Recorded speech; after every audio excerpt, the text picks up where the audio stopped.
Jagan parliament సభ్యుడిగా పోటీ చేస్తాడా? ఇది నిన్నట్టుండి వైరల్. చాలా అదేదో వైఎస్ఆర్ కాంగ్రెస్ పార్టీ వాళ్ళే చెప్పినటువంటి విధంగా ఒక స్టోరీ అల్లబడింది. దాంట్లో జగన్ పులివెందుల అసెంబ్లీకి రాజీనామా చేసేస్తాడు, అట్లాగే కడప ఎంపీ అవినాష్ రెడ్డిని రాజీనామా చేయిస్తాడు. తద్వారా ఇంట్లో ఉన్నటువంటి అసంతృప్తి ఏదైతే ఉందో షర్మిలని విజయమ్మని సంతృప్తిపరచడం, అవినాష్ని తీసేయడం ద్వారా తద్వారా తనెళ్ళి పార్లమెంట్కి పోటీ చేస్తాడు, విజయమ్మని పులివెందుల నుంచి పోటీకి దించుతాడు అన్నటువంటి ఇదొక ఆస్పెక్ట్. ఇంకొకటి పులివెందులకి అవినాష్ రెడ్డిని పెట్టి తనట్టు వెళ్తాడు అన్నట్టు, లేదా భారతీ నట్టు పెడతారు. ఇట్లా ఎవరి ఇష్టం వచ్చినట్టు వాళ్ళు.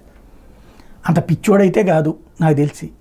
ఇవాళ ఈ సిచ్యుయేషన్లో జగన్ రాజీనామా చేసిన, అటు అవినాష్ రెడ్డి రాజీనామా చేసిన మళ్ళీ ఎన్నికంటే అయ్యే పని కాదు. ఆటోమేటిక్గా తెలుగుదేశం రెండు కొట్టుకుపోతుంది.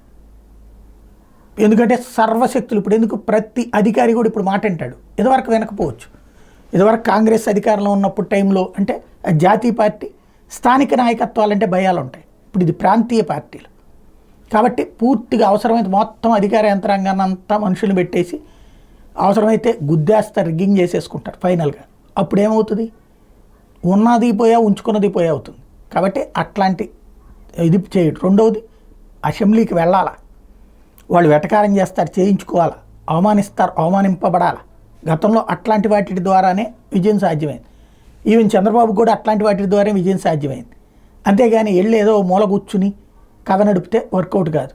కాకపోతే ఆ మానసిక స్థైర్యం ఉందా లేదా జనం చూస్తారు. లేదని పారిపోయాడు అనుకోండి, చరిత్రలో కలిసిపోతాడు. నిలబడ్డాడు అనుకోండి, భవిష్యత్తు ఉంటుంది. అది కీ పాయింట్ ఇక్కడ.